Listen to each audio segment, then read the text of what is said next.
জানিয়ে দিব এই মুহূর্তে গুরুত্বপূর্ণ সব আপডেট আন্তর্জাতিক সংবাদ। প্রথমেই জানিয়ে দিব মধ্যপ্রাচ্যের যে কোনো মার্কিন ঘাঁটি ইরানের নাগালের মধ্যে। এরপর থেকে যুক্তরাষ্ট্রকে সতর্ক করল ইরানের নৌবাহিনী। আরো জানিয়ে দিব রুশ সাহায্যের নতুন খেলা দেখালো ইরান।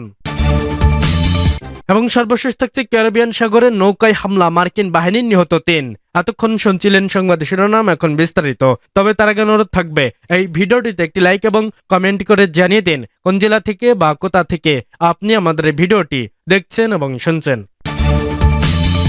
মধ্যপ্রাচ্যের যে কোনো মার্কিন ঘাঁটি ইরানের নাগালের মধ্যে। মধ্যপ্রাচ্যে যুক্তরাষ্ট্রের সামরিক শক্তি যতই বিশাল হোক, ইরান ইস্যুতে এসে ওয়াশিংটন বারবার অস্বস্তিকর বাস্তবতার মুখোমুখি হচ্ছে।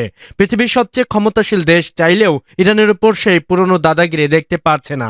আর এই জায়গাতেই ট্রাম্প আটকে পড়ছেন, কারণ ইরানকে আঘাত করা মানেই শুধু ইরানের সঙ্গে যুদ্ধ নয়, পুরো উপসাগরীয় অঞ্চলে থাকা মার্কিন ঘাঁটিগুলোকে একসঙ্গে ঝুঁকিতে ফেলে দেয়। ইরানের পররাষ্ট্রমন্ত্রী আব্বাস আরাগচি হুঁশিয়ারি দিয়েছেন, আমেরিকা হামলা চালালে মধ্যপ্রাচ্যে থাকা প্রতিটি মার্কিন ঘাঁটি হবে ইরানের ব্যালিস্টিক মিসাইলের লক্ষ্য।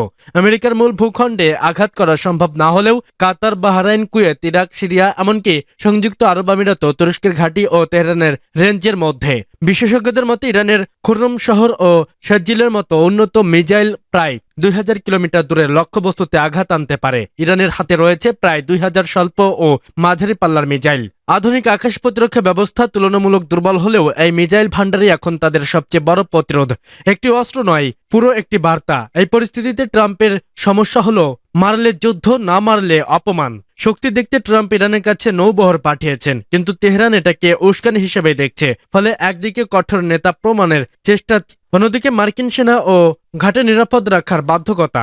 দুই দিকে ট্রাম্পের সাক্ষীর কারাত। এমন উত্তেজনার মাঝেই ওমানে পরমাণু ইস্যুতে পরোক্ষ আলোচনা চলছে। তবে আরগচি জানিয়েছেন, ইউরেনিয়াম সমৃদ্ধকরণ, ক্ষেপণাস্ত্র বা আঞ্চলিক মিত্রদের সহায়তা নিয়ে ইরান কোনো আপোষ করবে না। ফলে যুক্তরাষ্ট্রের জন্য চিত্রটা আরও বিব্রতকর। পরশক্তি হয়েও তারা ইরানের উপর শর্ত চাপিয়ে দিতে পারছে না। যুদ্ধ শুরু না করে ট্রাম্প যেন এক ধরনের আটকে পড়া অবস্থায়, যেখানে সবচেয়ে বড় লড়াই ইরানের বিরুদ্ধে নয়, আমেরিকার ইজ্জত বাঁচানোর।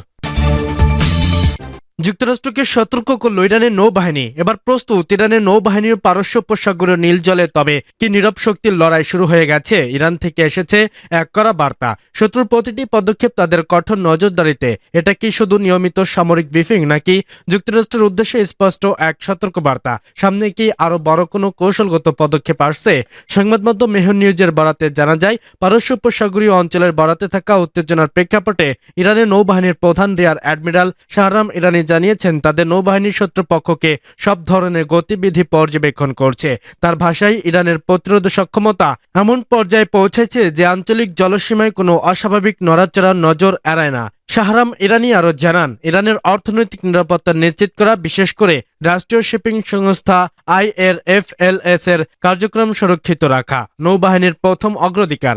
আন্তর্জাতিক নিষেধাজ্ঞা ও বৈশ্বিক চাপের বাস্তবতায় এই বার্তাকে কৌশলগত হিসেবে দেখছেন বিশ্লেষকরা। ইরানের নৌবাহিনীর দাবি, দেশটির নৌবাহিনী এখন আন্তর্জাতিক অঙ্গনে একটি প্রভাবশালী খেলোয়াড়। বিভিন্ন বহুজাতিক নৌমহড়ায় অংশগ্রহণ এবং সামুদ্রিক প্রতিরক্ষা কূটনৈতিক সক্রিয় উপস্থিতির কথাও তুলে ধরেন তিনি। অর্থাৎ তেহরান শুধু সামরিক প্রস্তুতি নয়, কূটনৈতিক ক্ষেত্রেও নিজেদের দৃশ্যমান রাখতে চাইছে। ইরানি আরো বলেন, শত্রুপক্ষের মূল লক্ষ্য জনগণের মধ্যে ভয় ছড়িয়ে দেওয়া। প্রতিরক্ষা সক্ষমতা প্রসঙ্গে ইরানি জানান, রাষ্ট্রের সাবমেরিন এবং অত্যাধুনিক নৌ সরঞ্জাম দেশ প্রকৌশলীদের হাতেই তৈরি হচ্ছে। এর মাধ্যমে ইরান স্বনির্ভর সামরিক শিল্প গড়ে তোলার বার্তা দিচ্ছে, যা দীর্ঘমেয়াদে কৌশলগত স্বাধীনতা নিশ্চিত করার প্রচেষ্টা হিসেবেও দেখা হচ্ছে।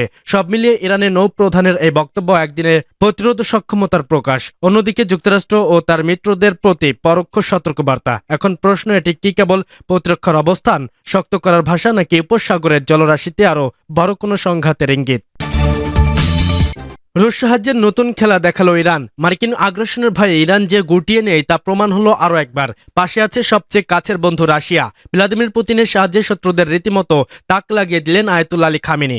অন্যান্য দেশগুলো যখন প্রতিনিয়ত পশ্চিমা শক্তির উপর নির্ভরশীলতা বাড়াচ্ছে, তখন ইরান ভরসা রাখছে নিজের সক্ষমতার উপর। বিদেশি স্যাটেলাইটের উপর নির্ভরতা কমাতে মহাকাশে পাঠিয়েছে তাদের প্রথম বিশেষ সম্প্রচার উপগ্রহ জামজেমিয়ান। আন্তর্জাতিকভাবে এটি ইরানের DBS নামে নিবন্ধিত। ফলে মহাকাশ প্রযুক্তির মাধ্যমে আরও শক্তিশালী হতে যাচ্ছে দেশটির টিভি ও রেডিও সম্প্রচার ব্যবস্থা। কাজাকিস্তানের বাইকনুর কসমোড্রোম থেকে সম্প্রচার উপগ্রহটি উৎক্ষেপণ করা হয়। এটি বহন করে নিয়ে যায় রাশিয়ান রকেট প্রোটন এমে। সে সময় রকেটটিতে একটি রুশ আবহাওয়া উপসাগরও ছিল। ইসলামিক রিপাবলিক অফ ইরান বা আইআরসিবির মালিকানাধীন উপগ্রহ প্রেরণের মাধ্যমে ভবিষ্যতের জন্য ইন্টারসেপ্টিভ টিভি ও রেডিও ব্যবস্থা চালু করতে চাইছে পেজেশকিয়ান। ফলে দর্শক শ্রোতা সরাসরি অংশ নেওয়ার মাধ্যমে জানতে পারবে তাদের প্রতিক্রিয়া। শুধুমাত্র বিশেষ পেশাদার যন্ত্রের সিগন্যাল ধরতে উপযোগী উপগ্রহটি জনসাধারণের জন্য নয়, বরং সম্প্রচার স্টেশনগুলোর মধ্যে যোগাযোগের জন্য ব্যবহার করা হবে। বলা হচ্ছে সম্প্রচার উপগ্রহটি শেষ পর্যন্ত স্থাপন করা হবে 34 ডিগ্রি পূর্বে দীর্ঘিমা অবস্থানে।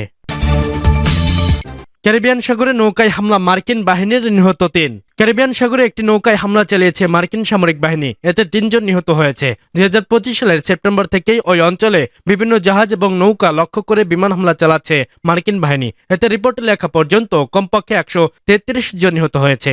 লাতিন আমেরিকা ও ক্যারিবীয় অঞ্চলে সামরিক অভিযান তদারকি মার্কিন দক্ষিণ কমান্ড জানিয়েছে শুক্রবার মার্কিন বাহিনী একটি প্রাণঘাতী গতিশীল হামলা চালিয়েছে। এতে 3 জন নিহত হয়েছে। মার্কিন সামরিক বাহিনী আবারও দাবি করেছে তারা মাদক পাচারের সন্দেহভাজন ব্যক্তিদের লক্ষ্য করে হামলা চালাচ্ছে। আন্তর্জাতিক আইন এবং মানবাধিকার বিশেষজ্ঞরা বারবার বলছেন লক্ষ্যবস্তুতে থাকা ব্যক্তিদের মাদক পাচারে জড়িত থাকার অভিযোগ থাকলেও এ ধরনের হামলা বর্বরচিত মুহূর্তে মৃত্যুদণ্ড শামিল।